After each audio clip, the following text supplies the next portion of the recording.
«Papá, ¿por qué ese hombre está enterrando algo en nuestro terreno?». La pequeña voz de Sofía, de apenas 8 años, hizo que su padre detuviera bruscamente la camioneta en el camino rural de Michoacán. Era una madrugada de noviembre de 2012 y regresaban de visitar a la abuela cuando los faros iluminaron una escena que jamás olvidarían. Un hombre mayor cavaba desesperadamente bajo un árbol de aguacate, sus ropas empapadas de sudor a pesar del frío. Al escuchar el motor, levantó la cabeza como un animal acorralado, los ojos reflejando puro terror. «No se acerquen», gritó con voz quebrada. Ella no quería que nadie supiera, pero ya era demasiado tarde. Lo que estaba enterrando brillaba bajo la luz de la luna, una identificación estudiantil con el nombre que toda la región conocía: Alejandra Morales, 19 años, desaparecida hace 11 años. Y lo que encontrarían después en ese hoyo cambiaría para siempre lo que todos creían saber sobre aquella noche de 2001. Esteban Hernández, de 45 años, condujo con cuidado por el asfalto agrietado de la carretera que conectaba San Miguel de los Remedios con Morelia. El viejo motor de su pick-up Ford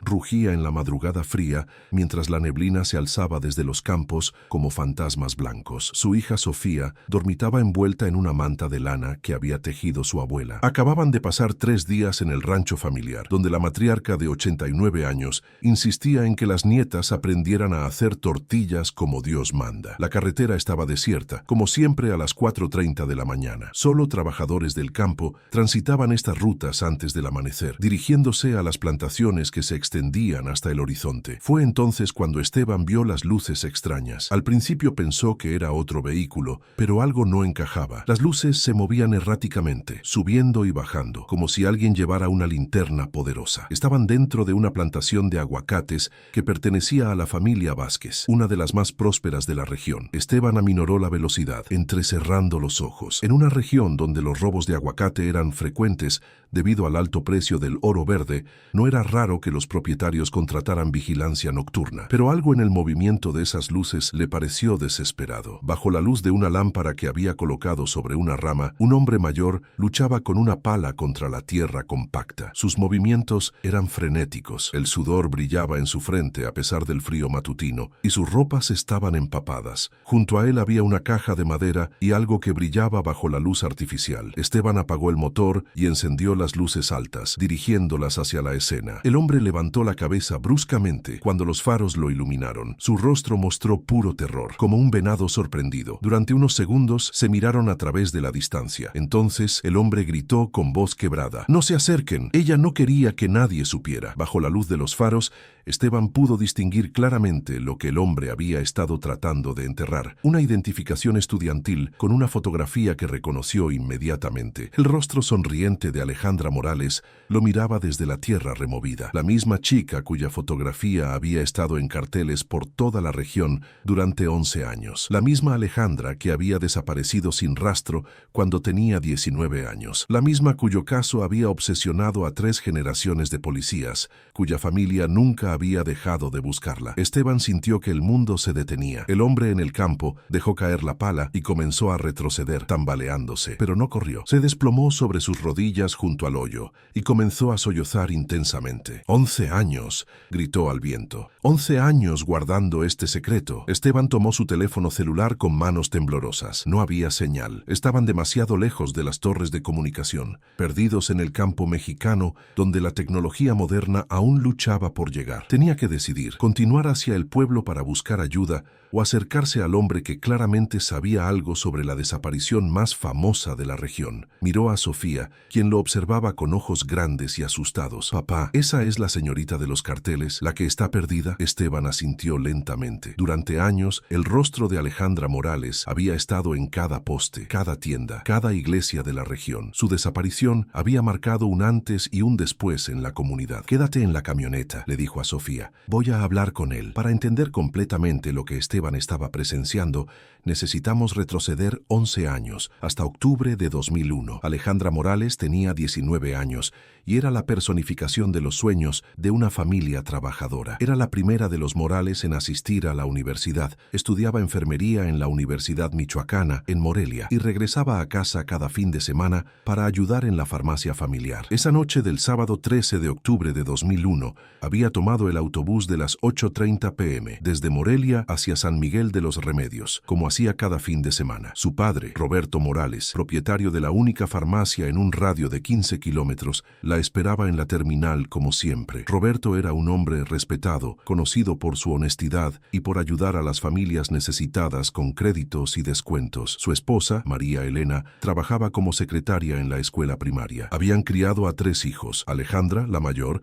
y gemelos de 14 años, Carlos y Luis. A las 10:00 p.m. en punto, el autobús azul y blanco se detuvo frente a la terminal con un chirrido de frenos. Roberto observó a los pasajeros bajar uno por uno, ancianos con bolsas de mercado, un joven bancario, trabajadores con overoles, una mujer con niños llorando, pero Alejandra no bajó. Roberto esperó hasta que el conductor cerró las puertas y el autobús continuó su ruta. Se acercó a doña Carmen, la vendedora de boletos que llevaba 20 años en el puesto. Roberto, ¿no vino Alejandra en este autobús? No la vi bajar. ¿Sabes si compró boleto? Carmen revisó sus registros. Aquí está, Alejandra Morales, boleto número 47, vendido a las 8:25 p.m. en Morelia. Roberto sintió ansiedad. Tal vez se bajó en otra parada. El autobús no hace paradas entre Morelia y aquí después de las 9:30. Es ruta directa los sábados. Cuando el autobús de las 10:30 llegó sin Alejandra, Roberto manejó hasta la comisaría municipal. El comandante Sergio Vázquez, hijo de los dueños de la plantación más grande de la región, tomó el reporte. ¿Novio?, preguntó Sergio. Alejandra está enfocada en sus estudios. No tiene tiempo para esas cosas. Al amanecer, Roberto y María Elena viajaron a Morelia para buscar a su hija. En su cuarto de huéspedes, las compañeras Diana y Rocío les contaron que Alejandra había mencionado haber conocido a alguien. ¿Conocido a alguien? ¿Quién? Roberto sintió que se le helaba la sangre. No nos dio detalles, solo dijo que había hecho un nuevo amigo, alguien mayor, con experiencia. En el cuaderno de gastos de Alejandra, Roberto encontró anotaciones extrañas: cenas caras, cines entre semana, cafeterías del centro, gastos que no encajaban con sus patrones usuales. Había estado saliendo más las últimas semanas, admitió Diana. Llegaba tarde algunas noches, siempre sonriendo. Durante días, voluntarios de todo el pueblo se unieron a las búsquedas. Recorrieron caminos rurales, plantaciones, pozos de agua, en un radio de 50 kilómetros. Distribuyeron miles de volantes con la fotografía sonriente de Alejandra, ofreciendo 50,000 pesos de recompensa. La investigación se extendió por todo el estado. Familiares en otras ciudades movilizaron contactos. Un primo televisivo logró que el caso apareciera en programas nacionales, pero conforme pasaron las semanas sin pistas, la esperanza se desvaneció. Roberto contrató un detective privado, gastando los ahorros familiares sin resultados. María Elena dejó su trabajo para dedicarse completamente a buscar a su hija. Los gemelos crecieron en una casa ensombrecida por la ausencia. Hubo teorías de todo tipo: trata de personas, accidente en carretera, escape voluntario con alguien adinerado. Pero quienes conocían a Alejandra sabían que nunca habría desaparecido voluntariamente. Para 2003, el caso se archivó como desaparición sin resolver. La vida en San Miguel regresó superficialmente a la normalidad, pero la herida nunca sanó. En cada cumpleaños, cada celebración, la familia se reunía alrededor de una silla vacía. Y durante todos esos años,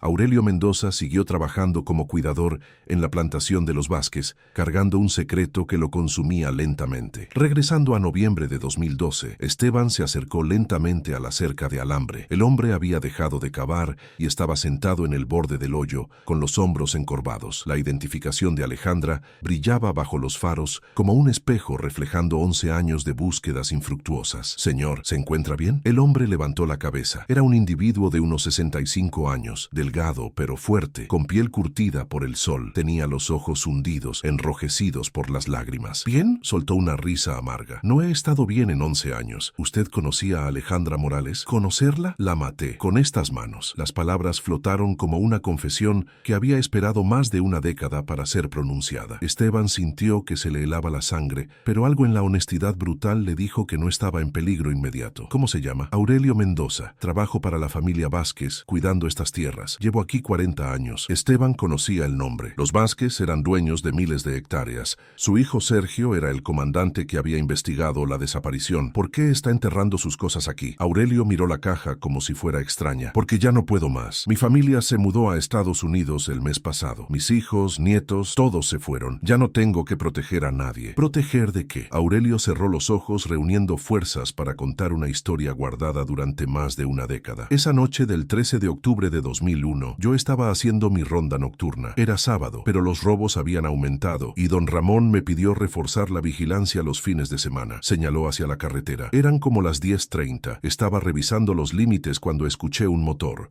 Un auto se había detenido más o menos donde está usted ahora. Vi a una muchacha bajar. Era joven, bonita, llevaba una mochila pequeña. El conductor le gritó algo, pero ella le respondió y se alejó caminando por la carretera hacia el pueblo, pero por el lado que da a las plantaciones. Se veía confundida. Yo pensé que tal vez había tenido problemas con el auto. Me acerqué para ofrecer ayuda. Cuando llegué hasta ella estaba llorando. Me dijo que había discutido con su novio, que él la había dejado en la carretera como castigo. Estaba asustada, sola, a kilómetros del pueblo. La voz de Aurelio se quebró. Le dije que podía usar el teléfono de la casa de los patrones para llamar a su familia. Los patrones habían ido a una boda en Guadalajara. La casa estaba vacía. ¿Y ella aceptó? Sí, me acompañó hasta la casa principal. Le ofrecí algo de beber mientras usaba el teléfono. Pidió agua. Yo fui a la cocina y había estado bebiendo esa noche. No mucho, solo unas cervezas. Pero cuando vi a esa muchacha en la casa, tan joven, tan bonita, no sé qué me pasó. Aurelio se pasó las manos por el cabello. Cuando regresé con el agua,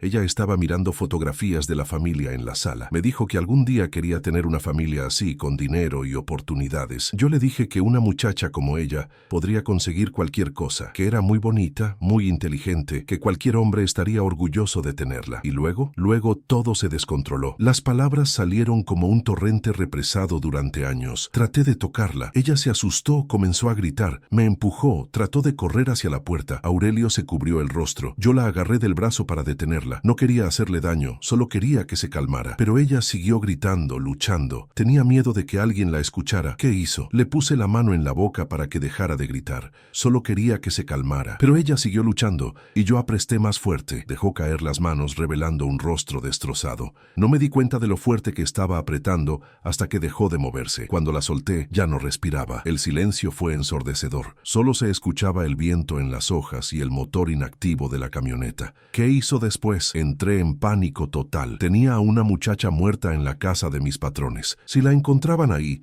todos pensarían que los Vázquez estaban involucrados. Don Ramón había sido muy bueno conmigo durante décadas. Se acercó al hoyo y recogió la identificación con manos temblorosas. Revisé sus cosas para ver si tenía identificación. Encontré esto en su mochila junto con dinero para el autobús y cartas de su familia. ¿Cartas? Aurelio asintió hacia la caja. Está todo ahí. Las cartas, su identificación, fotografías que llevaba. No pude tirar nada. Cada vez que trataba de deshacerme de sus cosas, era como matarla otra vez. ¿Dónde está el cuerpo? Aurelio señaló hacia una sección densa de la plantación. La enterré esa misma noche. A unos 200 metros de aquí. Cavé toda la madrugada. Al amanecer ya no había evidencia. ¿Y nadie sospechó? Al contrario, cuando comenzaron las búsquedas, yo me ofrecí como voluntario. Ayudé a buscarla por toda la región, sabiendo exactamente dónde estaba. Veía a sus padres llorar, veía a sus hermanos distribuir volantes, y yo fingía que también quería encontrarla. Se sentó pesadamente. Durante años, Sergio Vázquez dirigió la investigación. Es el hijo de mis patrones. Crecí viéndolo crecer. Cada vez que venía siguiendo pistas, yo le servía café y fingía estar preocupado. Él nunca sospechó. ¿Por qué habría de sospechar? Yo era solo el cuidador, un hombre mayor que había trabajado honestamente toda su vida. Las investigaciones se enfocaron en Morelia, en la universidad, en desconocidos que pudiera haber conocido allá. Aurelio levantó la vista. ¿Sabe cuál fue mi castigo todos estos años? Ver el dolor de esa familia y no poder hacer nada para aliviarlo. Ver a Roberto Morales envejecer prematuramente. Ver a su esposa convertirse en sombra, ver a los hermanos crecer sin su hermana mayor. ¿Por qué decidió confesar ahora? Porque ya no tengo nada que perder. Mi esposa murió hace 3 años. Mis hijos se fueron al norte el mes pasado, cansados de la violencia y la pobreza. Mis nietos van a crecer en otro país, hablando otro idioma. Se incorporó lentamente. Y porque don Ramón Vázquez murió la semana pasada. Tuvo un infarto mientras revisaba las plantaciones. Ya no tengo que protegerlo de las consecuencias de lo que hice en su propiedad. ¿Qué planea hacer ahora? Aurelio miró el hoyo a medio terminar. Iba a enterrar todo esto y después no lo sé. Tal vez irme a buscar a mis hijos. Tal vez quedarme aquí hasta que me encuentren muerto. No puede hacer eso. Esa familia necesita saber la verdad. Necesitan encontrar a Alejandra y darle sepultura. ¿Cree que me van a perdonar? ¿Cree que van a entender que no quise matarla? No lo sé, pero se lo deben. Y usted se lo debe a sí mismo. En la camioneta, Sofía había estado escuchando retazos llevados por el viento. No entendía completamente, pero sabía que su padre estaba hablando con el hombre que tenía respuestas sobre la señorita de los carteles. Aurelio recogió la caja y la sostuvo contra su pecho. 11 años llevando esto. 11 años despertándome cada mañana con su cara en mi mente. Venga conmigo, vamos al pueblo. Hablamos con la policía, con su familia. Es hora de que esto termine. Aurelio miró una última vez hacia la sección donde había enterrado a Alejandra, luego hacia la carretera, donde todo había comenzado. ¿Cree que ella me puede perdonar? Esteban no tenía respuesta para esa pregunta, pero sabía que había encontrado la pieza del rompecabezas que faltaba en uno de los misterios más dolorosos de la región. Solo hay una manera de averiguarlo. El viaje de regreso al pueblo se realizó en silencio tenso. Aurelio iba en el asiento del copiloto con la caja en su regazo, mirando fijamente la carretera. Sofía se había quedado dormida, agotada por presenciar algo que su mente de 8 años apenas podía comprender. Mientras conducía, Esteban luchaba con sus pensamientos. Durante 11 años, había visto los carteles de Alejandra en cada esquina. Había escuchado teorías en cantinas y mercados. Nunca se le había ocurrido que la respuesta estuviera tan cerca, literalmente enterrada en una plantación por la que pasaba cada vez que visitaba a su madre. ¿A dónde vamos exactamente?, preguntó Aurelio. A la comisaría. El comandante Sergio debe estar llegando. Aurelio se tensó al escuchar el nombre. Sergio es muy cercano a su padre. Cuando era niño, yo le enseñé a trepar aguacates. Le regalé un perrito cuando cumplió 10 años. ¿Cree que eso va a complicar las cosas? No lo sé. Sergio siempre fue un buen muchacho, muy honesto, muy justo, pero descubrir que el hombre que lo ayudó a crecer es también el asesino que ha estado buscando, no sé cómo va a reaccionar. San Miguel de los Remedios despertaba lentamente. Señoras instalando puestos de tamales, trabajadores caminando hacia paradas de autobús, aroma de café y pan dulce emanando de panaderías familiares. Era una escena de normalidad absoluta, sin indicios de que estaba a punto de romperse uno de los misterios más grandes en la historia del pueblo. La comisaría ocupaba un edificio colonial amarillo con marcos azules. Una bandera mexicana ondeaba en el patio frontal. 2 patrullas blancas con franjas azules estaban estacionadas bajo un enorme laurel. Esteban estacionó frente al edificio. Sofía despertó con el silencio repentino. ¿Ya llegamos, papá? Sí, mijita, pero necesito que te quedes en la camioneta mientras hablo con la policía. Aurelio bajó con movimientos lentos, como un hombre caminando hacia su destino. La caja parecía pesar más con cada paso. La recepción era un espacio pequeño con paredes blancas, 2 escritorios de metal y un ventilador de techo. El oficial de guardia, Miguel Restrepo, de 25 años, levantó la vista de su periódico. Buenos días, ¿en qué los puedo ayudar? Necesitamos hablar con el comandante Vázquez. Es urgente. El comandante no llega hasta las 8:00. ¿En qué los puedo ayudar? Esteban miró a Aurelio, quien tenía la vista fija en el suelo. Es sobre el caso de Alejandra Morales. Miguel se enderezó inmediatamente. Aunque había sido adolescente cuando Alejandra desapareció, conocía perfectamente el caso legendario que había obsesionado a su jefe durante más de una década. ¿Qué tipo de información tienen? Aurelio levantó la vista por primera vez. Yo la maté y sé dónde está enterrada. Miguel se quedó helado, la pluma en el aire. Durante unos segundos el único sonido fue el tic-tac del reloj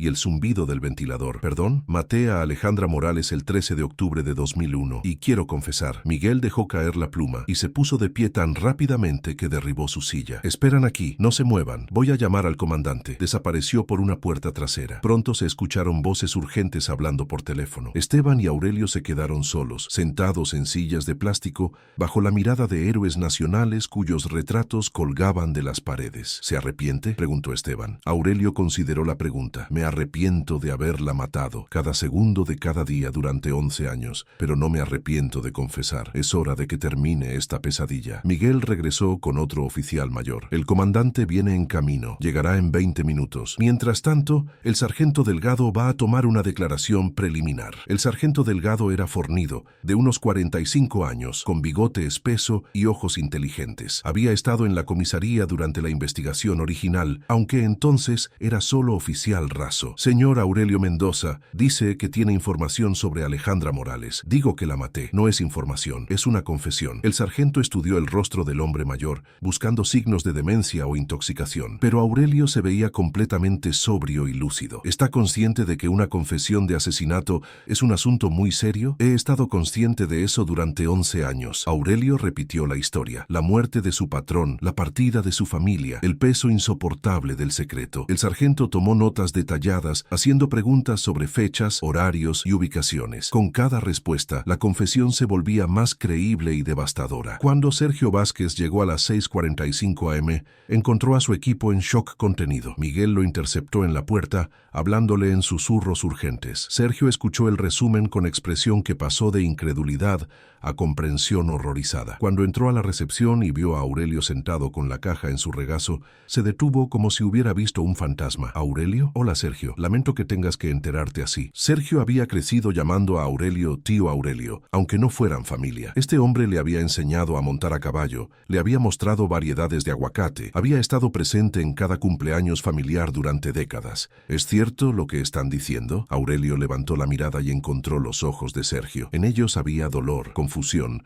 y una súplica silenciosa de que todo fuera una broma cruel. Es cierto, mijo. Maté a Alejandra Morales hace 11 años en la casa de tu papá. Sergio se tambaleó como si hubiera recibido un golpe físico. Se apoyó contra la pared, tratando de procesar información que contradecía todo lo que creía saber sobre el hombre que había sido como un segundo padre. ¿Por qué? Su voz salió como un susurro roto. Porque soy un monstruo y porque durante 11 años he sido demasiado cobarde para admitirlo. El silencio fue interrumpido por vehículos llegando al exterior. Sergio había llamado refuerzos, policía estatal, ministerio público, técnicos forenses. El pequeño pueblo estaba a punto de convertirse en el centro de una investigación de proporciones estatales. Aurelio, dijo Sergio, su voz recuperando autoridad profesional, vas a tener que repetir tu confesión oficialmente, con abogados presentes. ¿Entiendes tus derechos? Entiendo que ya no tengo derechos. Perdí todos mis derechos la noche que maté a esa muchacha. Mientras los procedimientos legales se ponían en marcha, Esteban se escabulló para revisar a Sofía. La encontró jugando con su teléfono, felizmente ajena a la magnitud de lo que ocurría. ¿Ya terminaste, papá? Todavía no, mijita. Esto va a tomar tiempo. ¿El señor está en problemas? Sí, hijita, está en muchos problemas. Durante las siguientes horas, San Miguel se transformó. Periodistas llegaron de Morelia y Ciudad de México. Camionetas de noticias llenaron la plaza. El nombre de Alejandra Morales volvió a estar en boca de todos, pero esta vez acompañado de respuestas en lugar de preguntas. En la comisaría, Aurelio repitió su confesión 3 veces, para policía local, estatal y ministerio público. Cada repetición fue grabada, transcrita y firmada. Cuando los investigadores abrieron la caja de madera, encontraron un tesoro doloroso de recuerdos. La identificación de Alejandra, fotografías familiares, cartas de sus hermanos, un rosario de su abuela y un diario pequeño donde anotaba sueños sobre la universidad y el futuro. Cada objeto era una ventana a la vida cortada prematuramente, llena de planes y esperanzas que nunca se materializaron. La confirmación final llegó cuando Aurelio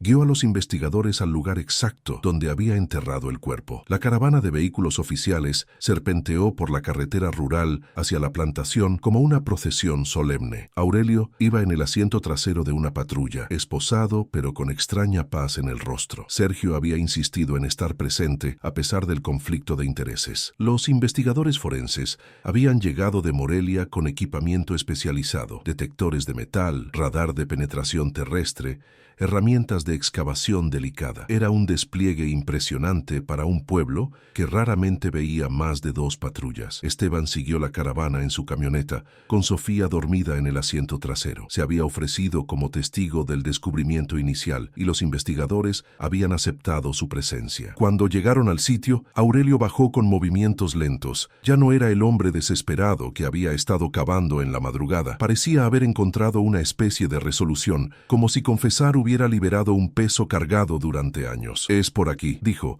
señalando hacia una sección densa donde los aguacates formaban un bosque artificial. Los investigadores lo siguieron, marcando el camino con cinta amarilla y tomando fotografías. El doctor Francisco Medina, antropólogo forense de la capital del estado, evaluaba el terreno con ojos expertos. El suelo aquí es arcilloso, comentó a su asistente. Bueno para la preservación, especialmente si el cuerpo fue enterrado profundamente. Aurelio se detuvo junto a un aguacate particularmente grande, cuyas ramas se extendían como brazos protectores sobre el área circundante. Aquí, dijo simplemente, está aquí. El lugar no tenía nada especial para un observador casual. Era simplemente otro espacio entre los árboles, cubierto de hojas caídas y pequeñas ramas. Pero para Aurelio había sido un sitio sagrado y maldito durante 11 años, el lugar donde visitaba en secreto para pedirle perdón a una muchacha que nunca podría escucharlo. Los técnicos forenses comenzaron su trabajo meticulosamente. Primero, removieron la capa superficial de vegetación, revelando tierra que claramente había sido removida en el pasado. Las diferencias en compactación del suelo y coloración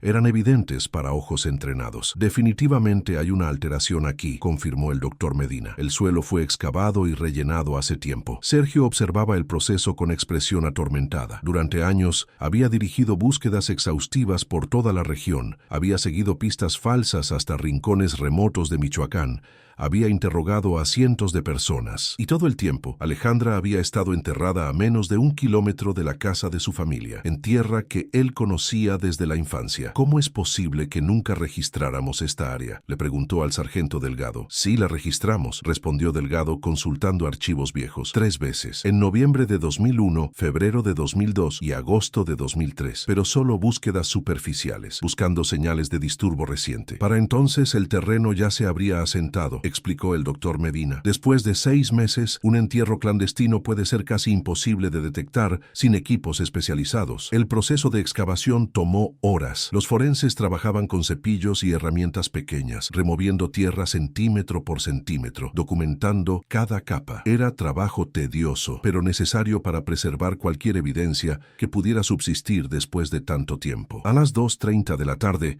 uno de los técnicos gritó suavemente: «Aquí hay algo». Todos se acercaron al perímetro del área excavada. A 1,5 metros de profundidad, parcialmente expuestos por cepillos delicados, aparecían los primeros huesos humanos. El doctor Medina se acercó con herramientas especializadas y comenzó la delicada tarea de exponer el esqueleto. Trabajaba en silencio absoluto, con concentración de cirujano. Cada hueso que revelaba era fotografiado, medido y documentado antes de ser removido. «Es una mujer joven», murmuró después de examinar la pelvis y el cráneo. Edad aproximada entre 18 y 22 años. Estatura cerca de 1,60 metros. Las medidas coincidían exactamente con la descripción física de Alejandra Morales. Pero la confirmación más impactante llegó cuando el doctor Medina expuso el torso. Junto a las costillas, perfectamente preservado por las condiciones del suelo, había un pequeño collar de plata con una cruz. Sergio sintió que se le cortaba la respiración. «Es el collar de Alejandra», susurró. Su abuela se lo regaló para su primera comunión. Nunca se lo quitaba. Aurelio, que había estado observando en silencio, se acercó lentamente a la excavación. Cuando vio el collar, se desplomó sobre sus rodillas y comenzó a llorar nuevamente. «Perdóname, mijita», murmuró hacia los restos. «Perdóname por todo este tiempo». El doctor Medina continuó su trabajo, pero ahora con urgencia adicional. Había encontrado a Alejandra Morales, pero necesitaba determinar la causa de muerte para corroborar la confesión de Aurelio. El examen del cráneo reveló lo que buscaba: una fractura en el hueso hioides, el pequeño hueso del cuello que se rompe característicamente en casos de estrangulación. «La causa de muerte es consistente con asfixia por compresión del cuello», anunció el doctor Medina. «La confesión del señor Mendoza parece ser acurada». Para las 4:00 p.m., los restos de Alejandra Morales habían sido completamente exhumados y preparados para el traslado al laboratorio forense en Morelia. Era un proceso que tomaría semanas completar, pero la identificación preliminar ya era suficiente para cerrar oficialmente el caso de la desaparición. Mientras los técnicos empacaban los restos con el cuidado debido a evidencia forense, Sergio se acercó a Aurelio, quien permanecía sentado en el suelo junto al sitio de la excavación. «¿Por qué aquí? ¿Por qué elegiste este lugar específico?». Aurelio levantó la vista hacia el aguacate gigante que daba sombra al área. «Porque cuando era niño, tu papá me trajo aquí y me dijo que este árbol era el más viejo de toda la plantación. Tenía más de 100 años cuando él compró la tierra. Me dijo que era un árbol sagrado, que había visto nacer y morir a generaciones de familias». Su voz se quebró ligeramente. «Pensé que si la enterraba aquí bajo algo tan viejo y sagrado, tal vez encontraría paz. Pero me equivoqué. No hay paz cuando cargas una culpa como esta». Mientras tanto, en el otro extremo del pueblo, Roberto y María Elena Morales vivían lo que sería el día más importante de sus vidas desde octubre de 2001. La noticia había llegado de la manera más impersonal posible. Una llamada del sargento Delgado a las 9:00 de la mañana. «Señor Morales, necesito que usted y su esposa vengan a la comisaría. Tenemos información importante sobre el caso de Alejandra». Roberto había recibido llamadas similares docenas de veces durante los últimos 11 años. Pistas falsas, avistamientos sin confirmar, rumores que resultaban crueles espejismos. Había aprendido a no emocionarse demasiado, a proteger su corazón de decepciones repetidas, pero algo en la voz del sargento era diferente esta vez. Había una urgencia, una gravedad que no había escuchado antes. Roberto y María Elena llegaron a la comisaría a las 9:30, donde encontraron un nivel de actividad que nunca habían visto. Vehículos oficiales llenaban el estacionamiento. Oficiales en uniforme que no reconocían caminaban con propósito urgente y había una energía en el aire que hablaba de acontecimientos importantes. Sergio los recibió personalmente, lo cual era inusual. Durante años el comandante había mantenido una relación cordial pero profesional con la familia Morales. Respetaba su dolor, pero mantenía la distancia emocional necesaria para hacer su trabajo objetivamente. Esta mañana, sin embargo, Sergio se se veía destrozado. Sus ojos estaban rojos como si hubiera estado llorando, y sus manos temblaban ligeramente cuando los saludó. «Roberto, María Elena», dijo, su voz cargada de una emoción que raramente mostraba. «Siéntense, por favor». Los condujo a una oficina privada, no al área de recepción donde normalmente discutían actualizaciones del caso. Roberto sintió que su pulso se aceleraba. Después de 11 años de experiencia, sabía leer las señales. Esto no era otra pista falsa. ¿Encontraron a Alejandra?, preguntó María Elena directamente, incapaz de soportar más suspense. Sergio asintió lentamente. «Sí, la encontramos». Las palabras flotaron en el aire durante un momento que se sintió eterno. Roberto y María Elena se miraron, tratando de procesar información que habían esperado y temido en igual medida durante más de una década.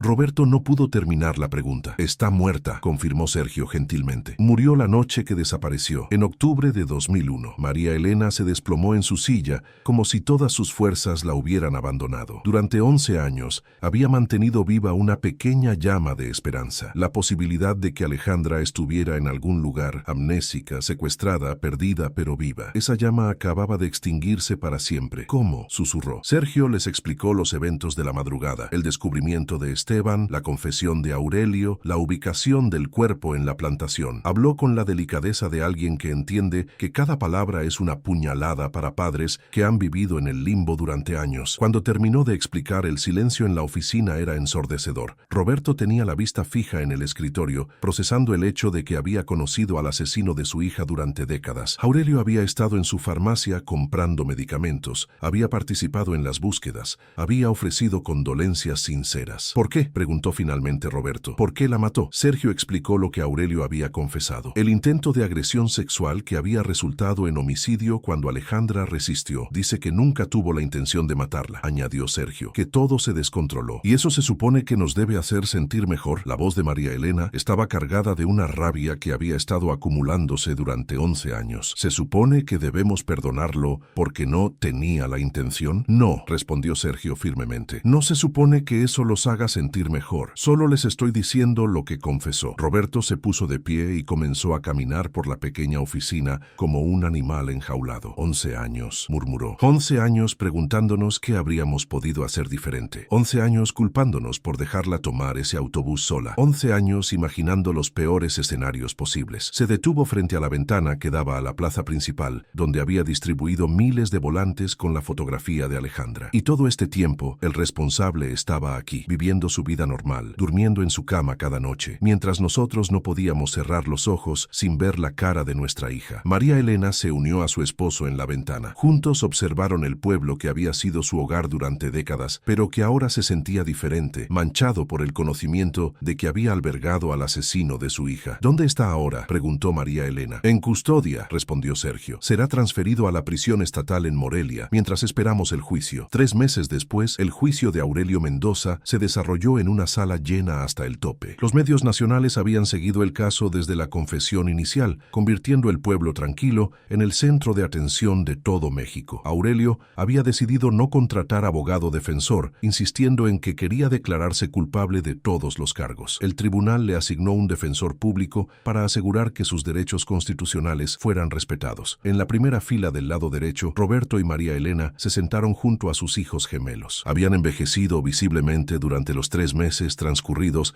desde el descubrimiento del cuerpo, pero había una paz nueva en sus rostros, la paz que viene de finalmente conocer la verdad. En el lado izquierdo, completamente solo, se sentaba Aurelio Mendoza. A los 65 años, lucía frágil y derrotado. Sus hijos en Estados Unidos habían cortado toda comunicación con él después de enterarse de su crimen. Su esposa había muerto sin saber nunca que había estado casada con un asesino. El fiscal, licenciado Miguel Hernández, presentó un caso directo e irrefutable. La confesión de Aurelio, corroborada por la evidencia física, no dejaba dudas sobre su culpabilidad. El único debate era sobre la sentencia apropiada. «Su señoría», dijo el fiscal durante sus argumentos finales, «el acusado no solo asesinó a una joven inocente, sino que después torturó a su familia durante 11 años, manteniéndolos en la incertidumbre. Participó activamente en las búsquedas, fingiendo preocupación mientras sabía exactamente dónde estaba el cuerpo de la víctima», señaló hacia la familia Morales. «Estas personas han vivido en el limbo durante más de una década, cuestionándose constantemente si habían hecho algo diferente para proteger a su hija. El acusado no solo mató a Alejandra Morales esa noche en octubre de 2001, también mató la paz mental de toda su familia. Cuando llegó el turno de Aurelio de hablar, se puso de pie lentamente y se dirigió directamente a la familia Morales. Roberto, María Elena, comenzó, su voz quebrada por la emoción. No espero que me perdonen, no espero que entiendan, solo quiero que sepan que no ha pasado un solo día en estos 11 años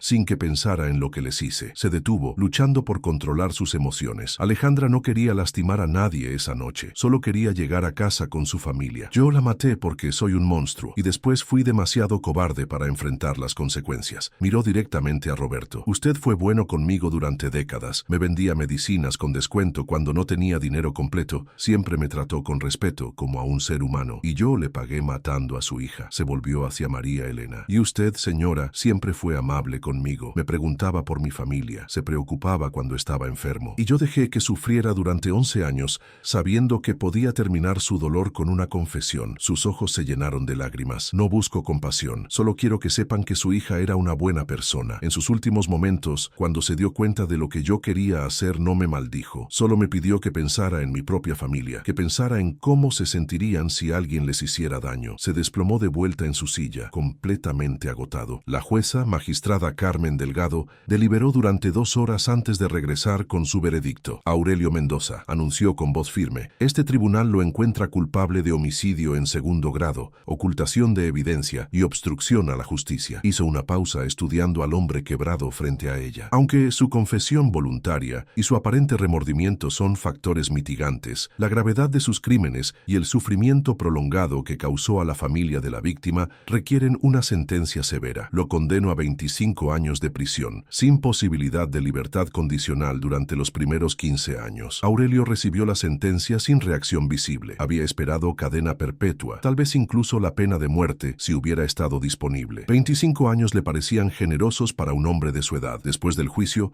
Roberto y María Elena se acercaron a Aurelio antes de que se lo llevaran. Los guardias comenzaron a interferir, pero la magistrada hizo un gesto para que les permitieran hablar. Aurelio, dijo Roberto, su voz sorprendentemente calmada, no lo perdono. No puedo perdonar lo que le hizo a nuestra hija. Aurelio asintió, esperando. Pero, continuó Roberto, agradezco que finalmente tuviera el valor de confesar. Nos permitió traer a Alejandra a casa. Nos permitió despedirnos. María Elena no dijo nada, pero asintió ligeramente antes de volverse hacia la salida. Mientras se llevaban a Aurelio, Roberto le gritó una última cosa: va a morir en prisión, Aurelio, pero Alejandra va a descansar en paz junto a su familia. Esa es la diferencia entre ustedes dos. Un año después, el cementerio de San Miguel de los Remedios había ganado una nueva lápida de mármol negro entre las tumbas más antiguas, con una inscripción simple pero poderosa: Alejandra Morales Vázquez, 1982-2001. Hija amada, hermana querida, finalmente en casa. Roberto y María Elena visitaban la tumba cada domingo después de misa, una tradición que había reemplazado a sus visitas anteriores al monumento vacío que habían erigido cuando aún tenían esperanza de que Alejandra regresara viva. Este domingo en particular tenían visitantes. Esteban Hernández había traído a su familia completa, su esposa Carmen, sus 3 hijos y por supuesto Sofía, ahora de 9 años y completamente consciente del papel que había jugado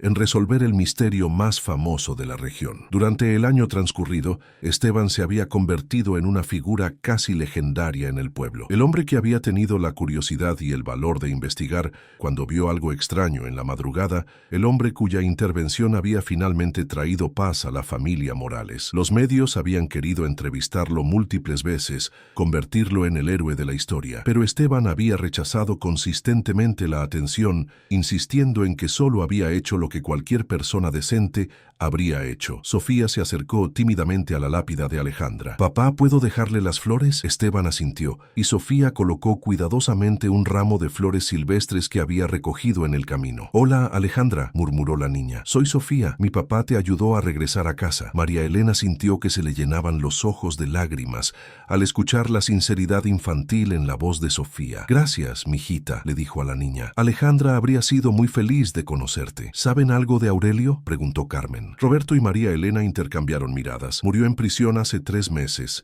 dijo Roberto finalmente. «Ataque cardíaco. Sergio nos llamó para informarnos». «¿Cómo se sienten al respecto?», preguntó Esteban con cuidado. María Elena consideró la pregunta durante un momento largo. «Aliviados», admitió finalmente. «No de que haya muerto, sino de que ya no tengamos que pensar en él.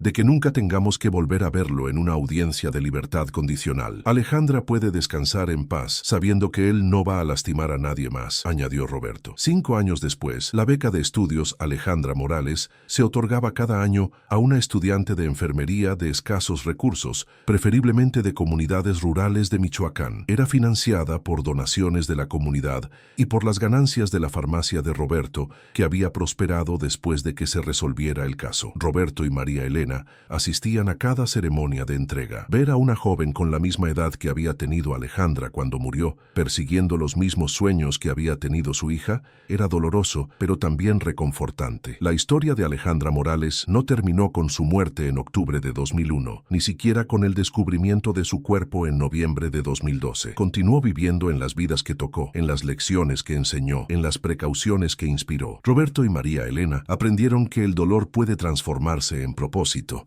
que la pérdida puede convertirse en legado. Su hija había muerto, pero su memoria vivía en cada estudiante que recibía la beca en su nombre, en cada familia que encontraba esperanza en su historia de descubrimiento y cierre. Esteban Hernández aprendió que a veces la vida te coloca en situaciones donde tienes que elegir entre lo fácil y lo correcto, y que siempre debes elegir lo correcto sin importar las consecuencias. Su decisión de investigar una escena extraña en una madrugada fría había cambiado las vidas de docenas de personas. La carretera rural donde Esteban había hecho su descubrimiento ahora tenía una pequeña cruz al lado del camino, colocada por un grupo de madres locales como recordatorio de que sus hijos merecían protección y justicia. Los automovilistas que pasaban por ahí a menudo reducían la velocidad, algunos para persignarse, otros simplemente por respeto. San Miguel de los Remedios había cambiado para siempre. Ya no era solo un pueblo tranquilo de Michoacán, donde no pasaba nada importante. Era el lugar donde una familia había esperado 11 años por respuestas,